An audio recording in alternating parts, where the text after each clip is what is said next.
Bonsoir Henri Guénaud, vous êtes ancien conseiller spécial de Nicolas Sarkozy. Aujourd'hui vous êtes député UMP des Yvelines. On va pouvoir juger sur pièce de la ligne de démarcation entre droite classique, gaulliste, Front National. Est-ce qu'il y a une limite? Où est la limite? Qu'est-ce qui vous différencie? On va parler du rapport au gaullisme, du rapport à la République, à la laïcité, de votre rapport aussi à l'Europe, à la mondialisation, de la question du racisme. Henri Guénaud, vous avez accepté de venir débattre avec Marine Le Pen. C'est une question qui est visiblement pas évidente parce que à droite comme à gauche, beaucoup le refusent. Pourquoi avoir accepté d'être là ce soir, Henri Guénaud? D'abord, bonsoir Madame Le Pen. Bonsoir. C'est vrai, j'ai hésité et beaucoup m'ont dit n'y va pas. Et j'ai quand même décidé de venir. Beaucoup, c'est qui? Beaucoup. Votre ami Nicolas Sarkozy? Non, non, non. Ah. Non, il ne s'occupe pas de ça. J'ai décidé de venir pour plusieurs raisons. D'abord parce que le Front National est un parti reconnu par les lois de la République. Jusqu'à preuve du contraire, il n'est pas interdit. Et donc, si nous devons avoir une confrontation politique, elle doit passer par le débat. Voilà. Première chose, je trouve d'ailleurs que le président, donc un moment démocratique, le président de la République a tort de ne pas recevoir les responsables du Front National s'agissant de, enfin, le Premier ministre, de la réforme fiscale ou de tout autre grand projet où il reçoit les autres responsables de parti. Je rappelle que le président Sarkozy n'avait pas cette attitude. C'est tout simplement le respect des règles de la République. Ou alors on considère que le Front National met en danger gravement la République et on l'interdit. Mais je n'ai vu personne pour l'instant faire cette proposition, ni à droite, ni au centre, ni à gauche. Je suis aussi venu parce que je trouve le climat actuel assez détestable et assez dangereux. Je trouve très dangereux de ressusciter une sorte de complot fasciste, ça d'extrême droite, ou peut-être nazi même, enfin, complot raciste, de le placer au milieu du débat public. Je crois qu'à force de jouer avec le feu, à force de considérer que tout est n'importe quoi et raciste, que tout est n'importe quoi et fasciste ou pire nazi, on va finir par recréer le nazisme, le fascisme, a priori, c'est un point sur lequel vous serez sans doute d'accord. Voilà. Non, mais je pense que chacun devrait faire preuve d'une grande responsabilité sur ce terrain. Il faut qu'il y ait dialogue, il faut qu'il y ait débat. J'ai encore une chose à dire. Oui, encore un mot. Et après, il faudra que vous vous adressiez à Marine Le Pen qui vous écoute. Je m'adresse à elle, elle sera d'accord ou en désaccord, mais moi je ne veux pas être contraint de renoncer à parler des sujets dont parle le Front National, ou même de donner des solutions aux problèmes que le Front National soulève, sous prétexte que le Front National en parle et soulève ces questions. Pas parce que le Front National parle de l'Europe, de la mondialisation, de l'euro, de l'austérité, de l'immigration ou de l'insécurité, que plus personne ne doit en parler. Une espèce de terrorisme intellectuel et moral, aujourd'hui, qui consiste à dire, ces sujets, vous vous rendez compte ? Vous abordez ces sujets. Un terrorisme quoi? Dans la société, dans les médias partout, dans les médias, dans les partis politiques. Regardez, dès que vous abordez un certain nombre de sujets... Vous voyez qu'il n'y a aucun terrorisme intellectuel sur ce plateau, puisque vous êtes là, tous les deux, et que vous allez pouvoir aborder toutes ces questions-là. Voilà les raisons de ma présence sur ce plateau. Je voudrais qu'on commence justement par la question du gaullisme, Henri Guénaud. C'est une des questions sur lesquelles vous vouliez poser des questions ou confronter votre vision avec celle de Marine Le Pen. Bon, je ne suis pas venu pour faire un interrogatoire de Marine Le Pen, mais c'est vrai que le Front National est une famille politique qui affiche la volonté de dépasser le clivage droite-gauche. C'est pour ça que je ne suis pas d'accord avec l'idée de l'appeler parti d'extrême droite. On peut l'appeler extrême. Ça fait partie des points que nous avons évoqués. On peut l'appeler extrême si l'on veut, mais c'est un parti qui prétend emprunter à la droite et à la gauche. Il y a une autre famille politique dans l'histoire qui a fait cela, c'est le gaullisme. Et c'est vrai que quand on veut dépasser la droite et la gauche, on se trouve toujours sur une ligne de crête extrêmement dangereuse. On peut tomber du côté d'une idée ouverte de la nation en général, enfin du côté du gaullisme ou d'un côté plus dangereux. Plus dangereux d'ailleurs. Vous savez, quand De Gaulle est revenu au pouvoir en 58, des imbéciles brandissaient des panneaux dans la rue en disant le fascisme ne passera pas. Bon, donc il faut s'en souvenir. Mais ce risque, j'ai eu l'occasion de le rappeler, ce risque existe. Et de fascisme. Ce risque existe toujours. Moi, ce qui me sépare profondément du Front National, c'est son histoire. Voilà, c'est que les partis politiques, les familles politiques ont une histoire. Et l'histoire de la famille politique Front National, c'est pas la mienne. Voilà, c'est pas la mienne. J'ai un peu de mal à considérer que elle peut se présenter comme l'héritière, même partiellement je parle de la famille, je parle pas de vous personnellement, mais du gaullisme, même si je sais bien que le Front National a changé, même si je sais bien qu'il y a au Front National des gens qui viennent du gaullisme, du chevènementisme, du séguinisme parfois. Ça ne change pas la tradition politique, elle est inscrite dans les gènes d'une famille politique. Justement, Marine Le Pen, juste derrière vous, il y a Florian Philippot qui vous a accompagné sur ce plateau, qui lui, justement, revendique de venir du gaullisme, du chevènementisme. Alors Marine Le Pen, est-ce que... Oui, Monsieur Guénaud, ça c'est pas un débat d'idées, ça. Excusez-moi, mais c'est un débat poussiéreux, quoi. Le fait de dire, ah ben moi, en 1974, il y avait des gens qui étaient contre De Gaulle, alors du coup, alors moi, je veux plus en entendre parler, ça n'a pas de sens. C'est pas un débat politique. Le débat politique, c'est le général de Gaulle avait, à qui on reprochait un certain nombre de choses, mais avait un certain nombre d'idées. Bon, d'abord, sa grande idée, c'était la souveraineté de la France. Bon, le général de Gaulle aurait-il accepté le retour dans le commandement intégré de l'OTAN? Non, oui. Est-ce qu'il aurait accepté de contrer un référendum où les Français avaient rejeté une constitution? Non, vous oui. Est-ce qu'il aurait voté le traité budgétaire? Sûrement pas. Vous oui, vous l'avez voté comme député. Est-ce qu'il accepterait la politique ultralibérale qui est mise en œuvre aujourd'hui? Non. Clairement, il ne l'aurait pas fait. Vous l'accompagnez quand même, quoi qu'on en dise. Bon. Alors, la vraie question, c'est, à part vous dire, si vous voulez, gaulliste, qu'est-ce qui reste des grandes options qui étaient, et de la grande vision de la France, qui était celle de De Gaulle, dans la politique que vous avez menée comme conseiller spécial, ou de la politique que vous avez votée comme député sur la Libye et sur la Syrie? Très certainement, le général De Gaulle n'aurait pas accepté d'aller mettre au pouvoir les fondamentalistes islamiques qui ont imposé la charia, par exemple. Vous voyez? Donc voilà, c'est des vraies questions de fond. Moi, je veux bien qu'on parle d'il y a 40 ans, mais est-ce qu'on peut parler plutôt d'aujourd'hui? Est-ce que vous êtes... Non, mais d'abord, vous n'y pouvez rien. Les familles politiques ont une histoire et elles sont marquées par cette histoire. Toutes, ce ne sont pas des ovnis, les familles politiques. Bon. L'histoire de votre famille n'est pas l'histoire de ma famille politique et je ne sens pas ces deux histoires conciliables. Maintenant, parlons des sujets dont vous venez de parler. Vous avez abordé la Libye. Et ça, c'est un peu attendez, c'est un peu votre défaut majeur. Dites un mot là-dessus, mais je voudrais quand même qu'on passe à l'avenir également. Oui, mais c'est intéressant parce que vous portez l'un ou l'autre. C'est intéressant parce que ce qui est en cause, c'est le rapport à la politique et au pouvoir. Dites, c'était pas bien. Quand on est président de la République et qu'on se trouve en face du dilemme suivant, va-t-on laisser massacrer des dizaines, des centaines de milliers de gens ou va-t-on l'empêcher? Non, mais ça, c'est mais c'est ça la vérité. Non, ça c'est café du commerce. Non, ça c'est le pouvoir. Non. Ça, je l'ai vécu. Ça c'est café. Non, il y avait des centaines de milliers de gens menacés de mort. Vous avez dit vous-même que c'était une erreur de jugement. Menacés de mort. Non, j'ai pas dit ça. Si vous avez dit. Ah, non. Vous avez dit très certainement, nous avons été nombreux nous considérons que probablement que ça a été une erreur de jugement. Je n'ai jamais dit ça. Ah, donc vous assumez le fait d'avoir mis des fondamentalistes islamiques au pouvoir. Non, j'assume le fait. Comment vous ne le saviez pas vous et moi je le savais, moi. Madame Le Pen, j'assume le fait qu'à un moment donné, le président de la République, et nous tous d'ailleurs, nous avons jugé que nous ne pouvions pas, moralement, laisser massacrer des centaines de milliers de gens. Voilà. Et là, le problème du Front National, votre problème, c'est que vous éliminez toujours, vous occultez toujours la dimension tragique de la politique. Voilà. La politique, c'est pas toujours le bien contre le mal. Tragique, elle est aujourd'hui, monsieur. C'est pas le bien contre le mal, c'est qu'à certains moments, et même presque tout le temps dans la politique, presque tout le temps, vous avez à prendre des décisions dont vous ne connaissez pas les conséquences. Mais si, justement. Non. Si vous ne connaissez pas les conséquences, c'est que c'est une carence terrible en matière d'analyse géopolitique. Si on donnait une tour très démocratique et très respectueuse à ce débat, permettez-moi, dont vous ne connaissez pas les conséquences ou dont les conséquences sont toutes des conséquences dramatiques, toutes des conséquences tragiques. C'était le cas. Voilà pourquoi cette décision a été prise. Alors oui, c'est vrai qu'elle a eu des conséquences aussi néfastes, mais on a sauvé des centaines de milliers de gens. Et c'est vrai, il y a des conséquences négatives par ailleurs, mais vous ne pouvez pas vous défaire de la question morale, de la question morale de la politique. Vous êtes confronté quand vous êtes... Voilà, mais si vous ne voulez pas l'admettre, vous ne pouvez pas exercer le pouvoir.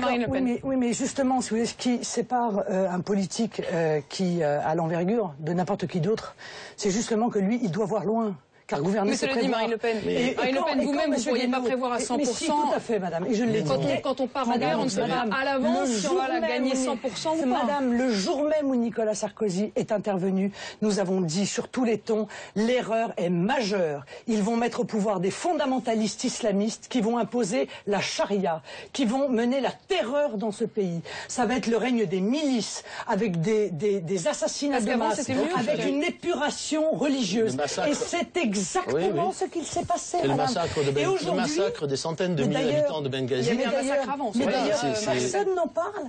C'est fini, la Libye est occultée. Allez, on est passé à autre chose. BHL est rentré chez lui, il parle d'autre chose. Il va aller au discours, il va aller au débat sur l'extrémisme. On ne ramenait pas les problèmes. Le problème est là, monsieur Guénon. On ne ramenait pas des problèmes aussi profondément humains, aussi profondément moraux. Ça a des conséquences très lourdes, y compris sur la déstabilisation. Personne n'a eu tort ou raison dans cette affaire. On avait le choix entre laisser massacrer des centaines de milliers de gens ou pas. On a choisi de ne pas les laisser massacrer. Vous pouvez. Non, mais il y a toujours d'autres solutions. Il y a toujours d'autres solutions après coup. On ne va pas refaire l'histoire, cela dit, tous les deux. Non, mais c'est intéressant. Vous vouliez aussi parler de la question du rapport aujourd'hui à la République et à la nation. Alors la République, c'est intéressant. Vous l'avez presque capturé. Enfin, l'idée que je me fais de la République, non, c'est intéressant. C'est pas d'ailleurs, vous n'en êtes pas la seule responsable. C'est surtout ces sujets sur lesquels vous connaissez parfaitement mes engagements, que ce soit la République, l'Europe, l'austérité, etc. C'est surtout ces sujets, vous avez autant d'audience. C'est parce que la classe politique, laissons de côté, si vous voulez, pour ce débat, le quinquennat qui vient de s'écouler, mais c'est parce que surtout ces sujets, depuis 30 ou 40 ans, non, mais on pourra en parler des heures. Moi, non, c'est pas facile, Pas facile. Oui, mais on va pas revisiter le quinquennat de Nicolas Sarkozy en expliquant ce que le général de Gaulle, s'il était ressuscité par l'opération de l'Esprit Saint, ferait. Pardonnez-moi, c'est un peu vain. Voilà. Mais si vous voulez qu'un jour on prenne 3 heures pour prendre une à une les décisions prises par Nicolas Sarkozy, on peut le faire. Sachez au moins que s'il n'avait pas été là, il n'y aurait plus de démocratie en France, plus de démocratie en Europe et plus de démocratie dans le monde parce que... Mais oui, vous semblez ignorer une chose. Vous voulez parler de la République et de la nation. Vous semblez ignorer une chose, c'est que Nicolas Sarkozy a eu à affronter la pire crise depuis l'après-guerre, la pire crise. Voilà. Et que si le système bancaire s'était effondré, français, européen et même mondial, parce que le G20 n'aurait pas existé sans Nicolas Sarkozy, eh bien, il aurait emporté avec lui nos sociétés et la démocratie. Henri Guénaud et Marine Le Pen, parlons de la suite. Au moins à cause de ça, je pense que l'histoire lui rendra justice. Et le jugement qu'on peut porter sur son quinquennat mérite un peu de lucidité. Non, mais concrètement, vous vouliez pointer le rapport du Front National aussi à la République et à la nation. Vous avez entendu ça, Marine Le Pen, Henri Guénaud qui dit que vous avez en quelque sorte capturé l'idée de République et de nation. Mais je la capture pas, je la défends. Mais M. Guénaud devrait me féliciter de ça. Je veux dire, on a l'impression que c'est des parts de marché. Oh là là, elle m'a piqué ma part de marché, parce que j'ai abandonné la part de marché. Alors il faut réinvestir la part de marché. Madame Le Pen. C'est un peu comme ça que réfléchit la classe politique. Moi, je défends la République. Voilà, la République, elle est démocratique. Est-ce qu'elle est encore démocratique? Dans la Constitution, elle ne l'est plus en réalité. Voilà, ça, c'est sûr. Parce que la démocratie, c'est la souveraineté du peuple. Et à force d'avoir transféré la souveraineté du peuple à une instance supranationale qui n'a pas été élue, eh bien, en réalité, on a tué l'idée même de démocratie. Est-ce que la République est encore laïque? Non. Tous les jours, il y a des reculs de la laïcité. Ni Nicolas Sarkozy, ni François Hollande n'ont rien fait pour rétablir la laïcité dans notre pays. L'entreprise est en train de mourir du communautarisme. La vie politique est en train de mourir du communautarisme. Et rien n'est fait pour que la laïcité soit rétablie dans notre pays. Elle est sociale? Non, elle n'est plus sociale. La République aujourd'hui, elle est oligarchique. Hein, et le peuple, la politique sociale est complètement abandonnée. On met en place l'hyper-austérité. On continue, quoi qu'on en dise, si vous voulez, à aider ceux qui n'ont pas besoin d'aide, pour oublier d'aider ceux qui ont besoin d'aide. Voilà. Et ben c'est pas ça la République sociale telle qu'elle est inscrite, encore une fois, dans la Constitution. Elle est une et indivisible. Non, elle ne l'est plus. Alors, et tout ça, je suis désolé. Monsieur Guénaud, vous me dites, ah oui, on va pas parler de l'ancien quinquennat, mais vous avez quand même une responsabilité. Non, si vous voulez qu'on en parle, on va parler que de ça. Le problème, monsieur Guénaud, ce qu'on vous reproche, vous savez, le problème, Madame Le Pen, le problème, Madame Le Pen, c'est, regardez, c'est que quand on débat avec vous, et pourtant j'essaye de le faire, je crois qu'on l'a toujours fait avec beaucoup de courtoisie, c'est qu'on n'arrive pas à en placer une. Voilà, pour permettre. Je crois que vous avez parlé plus longtemps que moi. Hein. Voilà. Honnêtement, vous avez parlé plus longtemps.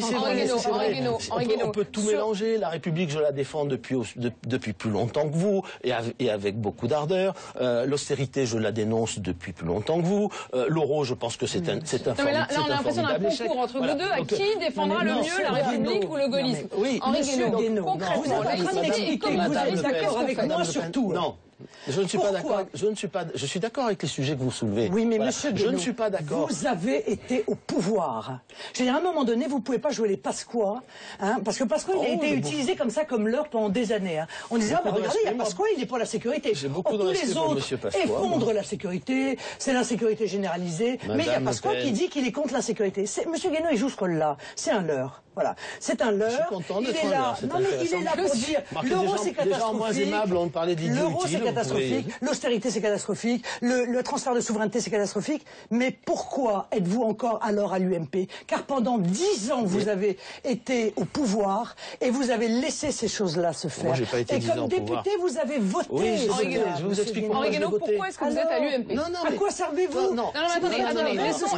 Laissons simplement Henri Guénaud répondre maintenant. Ça c'est pas un débat. On mélange tout. Donc je vais répondre sur le traité européen, parce que sinon on n'y comprend plus rien. Pourquoi je l'ai voté?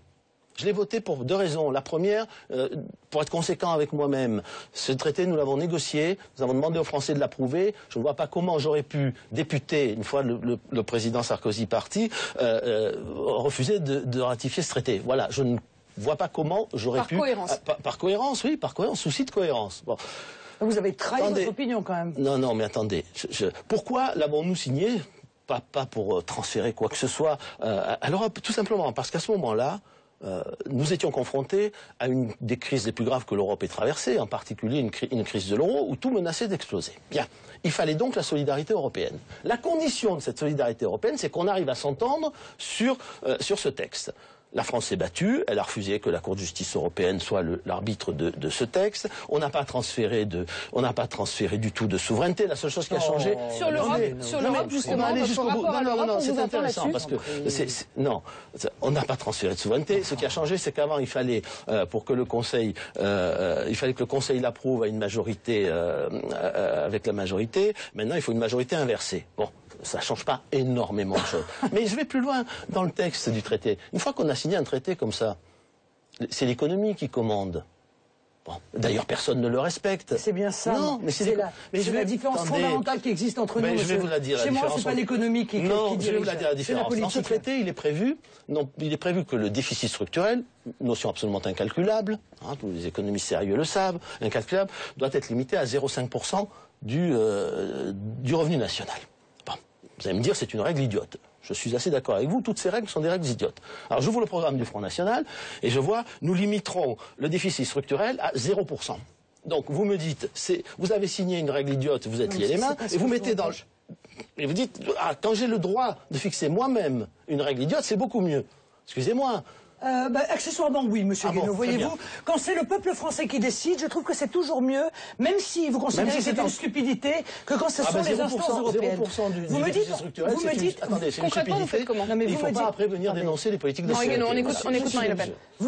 Vous êtes en train de nous dire qu'il n'y a pas eu de transfert de souveraineté. Vous savez que c'est une contre-vérité. Allez, je vais être poli, hein, une contre-vérité.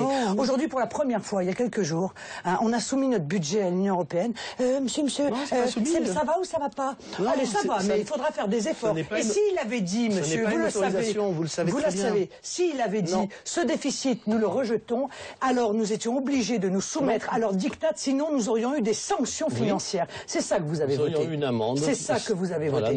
Eh bien, moi, c'est une vision radicalement différente de la mienne. Moi, je pense que le peuple souverain doit rester souverain. Vous sortiriez d'une manière humaine, monsieur Guénaud. Il doit maîtriser ses frontières. Il doit décider qui entre et qui se maintient chez lui. Il doit décider de sa monnaie. il doit décider de son budget, parce que sinon nous sommes un peuple esclave. Et vous avez fait, avec vos amis, mais en accord avec le Parti socialiste, car vous êtes d'accord sur tous ces sujets-là, vous avez transféré la souveraineté du peuple français vers des instances supranationales, qui fait qu'aujourd'hui nous sommes en réalité un peuple esclave. Est-ce que vous estimez qu'aujourd'hui la France a perdu sa souveraineté? Je vous rappelle, le traité de Maastricht, qui a été vraiment le moment de transfert majeur, a été voté par le peuple français. Est-ce qu'aujourd'hui vous estimez, Henri Guénaud, il a fallu que vous alliez loin pour retrouver une décision positive du peuple français sur ces sujets-là, car vous savez pertinemment que la Constitution européenne a été imposée alors que le peuple français a dit non. Vous savez pertinemment, Madame Le Pen, que ça a été le moment le plus décisif. Ben voyons. Est-ce qu'aujourd'hui, c'est vous qui le dites. Comme ça, vous vous libérez de toutes vos responsabilités postérieures? Non, j'ai voté non aussi à la Constitution européenne. Ah, vous avez voté non à la Constitution européenne. Henri Guénaud, est-ce que vous estimez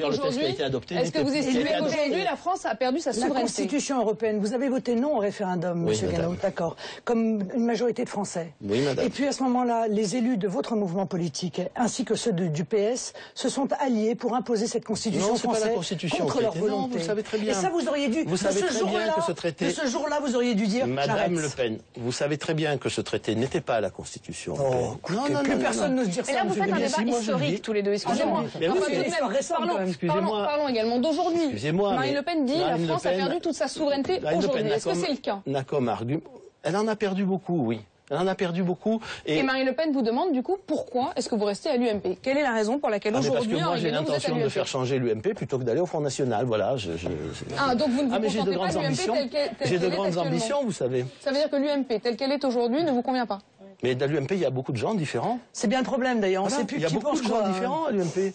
Non, mais il y a un parti en France qui est monolithique. Parce que c'est. Donc vous diriez quoi? Vous diriez que c'est une affaire. Pardonnez-moi, c'est pas désobligeant, mais c'est une affaire familiale, c'est-à-dire qu'il y a une ligne. Mais vous ne pouvez pas dire ça quand on a 25% d'électeurs. Même, vous définissez la ligne du parti. Très bien. Oui, mais nous, on est cohérents. On ne raconte pas des histoires aux gens. On ne leur demande pas de venir sur des promesses qu'on ne tient pas. Voilà, on est cohérents dans notre projet politique et ce projet politique, il attire à droite comme à gauche des gens qui se disent, ben voilà, il est là le projet politique qui peut sortir la France de la situation. Vous avez une technique qui est la technique du bazar. C'est le BHV, quoi, à l'UMP. Alors, il y a les types qui sont pour l'Europe, d'autres qui sont contre. Il y a des gens pour l'immigration, d'autres qui sont contre. Il y a des gens pour la fiscalité, d'autres qui sont contre. Sauf que, quelle est la cohérence? Et alors, le débat, ça vous fait peur? Non, mais c'est pas comme de débat. C'est quand on a débattu. Il faut quand même à un moment donné fixer la ligne. Parce que si vous fixez pas la ligne, alors à ce moment-là, vous mentez aux électeurs.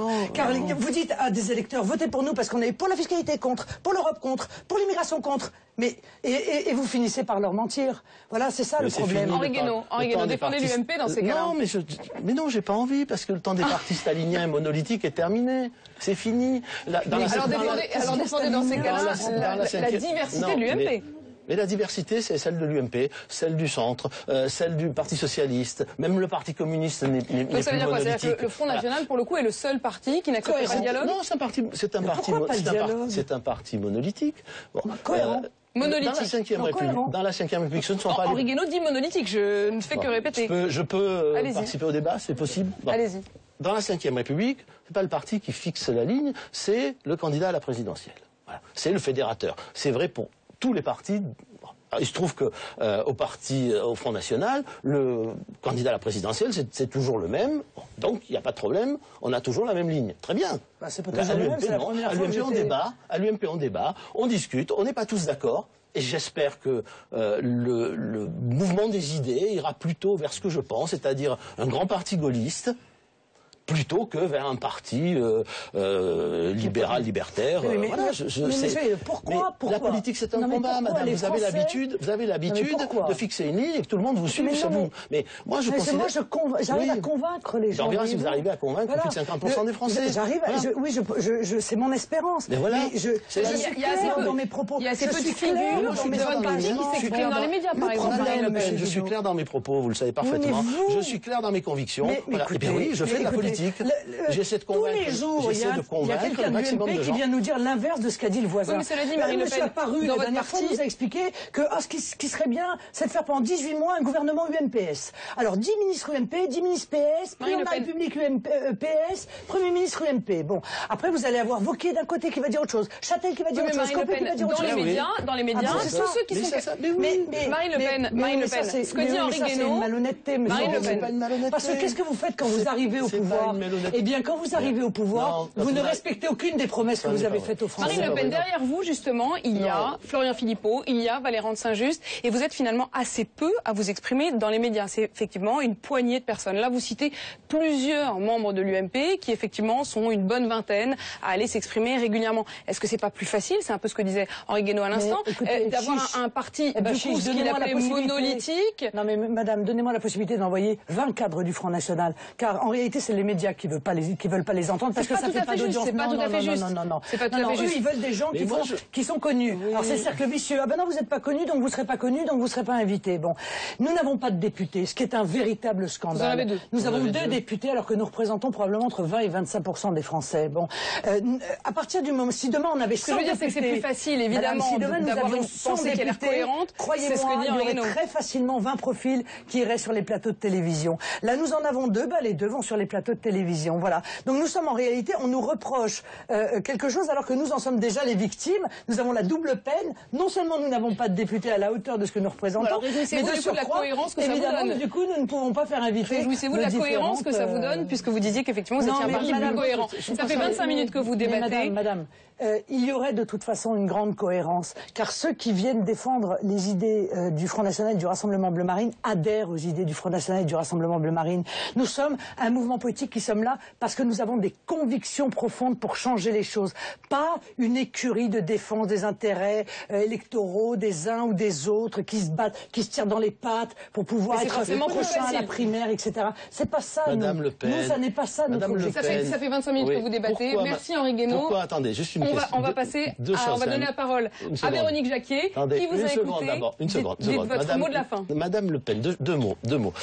Madame Le Pen, pourquoi toujours disqualifier tous les autres? Voilà. Mais monsieur, vous vous êtes disqualifié tout seul.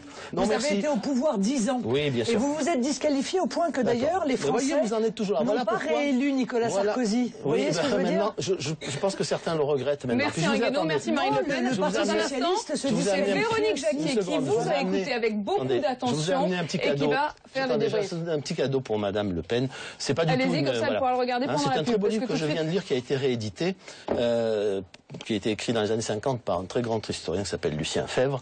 Voilà, et je serais content que vous le lisiez, et peut-être que la prochaine fois que nous ferons un débat, nous serons plus ouverts l'un à l'autre. On se retrouve dans un instant. C'est le genre de choses. Vous allez pouvoir le regarder pendant la pub. C'est le genre de choses qu'Arlène Désir aurait pu m'offrir.